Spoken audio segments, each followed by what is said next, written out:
जर तुम्हाला जर्मन युनिव्हर्सिटीमध्ये एज्युकेशनसाठी अप्लाय करायचं आहे तर त्याचे दोन ऑप्शन आहेत. एक तर तुम्ही डायरेक्ट युनिव्हर्सिटीच्या साईटवर जाऊन अप्लाय करू शकता किंवा युनि असिस्ट थ्रू अप्लाय करू शकता.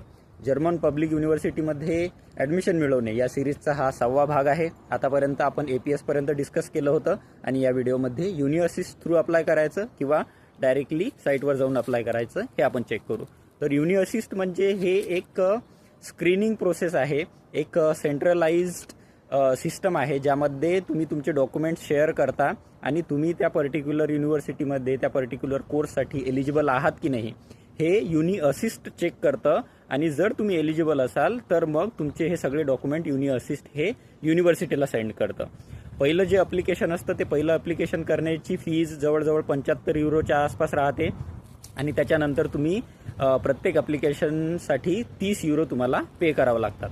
युनि असिस्टवर अकाउंट तयार करा, तुमचा कोर्स निवडा, त्याच्यानंतर त्या कोर्सला जे लागणारे डॉक्युमेंट्स आहेत ते सगळे डॉक्युमेंट्स अपलोड करा आणि युनिव्हर्सिस्ट मग तुमचे हे सगळे डॉक्युमेंटची स्क्रीनिंग करेल, व्हेरीफाईड डॉक्युमेंट्स आहेत की नाही हे चेक करेल, तुमचं एलिजिबिलिटी क्रायटेरिया चेक करेल आणि मग तुमचे डॉक्युमेंट्स हे युनिव्हर्सिटीला शेअर करेल. दुसरा ऑप्शन आहे तुम्ही डायरेक्टली युनिव्हर्सिटीच्या साईटवर जाऊन अप्लाय करू शकता. डाडवर जाणे, युनिव्हर्सिटी निवडणे, कोर्स निवडणे, त्यामध्ये काय काय डॉक्युमेंट्स पाहिजेत, काय काय एलिजिबिलिटी आहे ते सगळे अपलोड करणे आणि मग युनिव्हर्सिटी तुम्हाला डायरेक्टली रिप्लाय. ह्या दोन्ही प्रोसेसनी अप्लाय कसं करायचं याचं प्रॅक्टिकल एक्झाम्पल नेक्स्ट जो यूट्यूबवरचा लाईव्ह सेशन राहील त्यामध्ये आपण डिस्कस करू.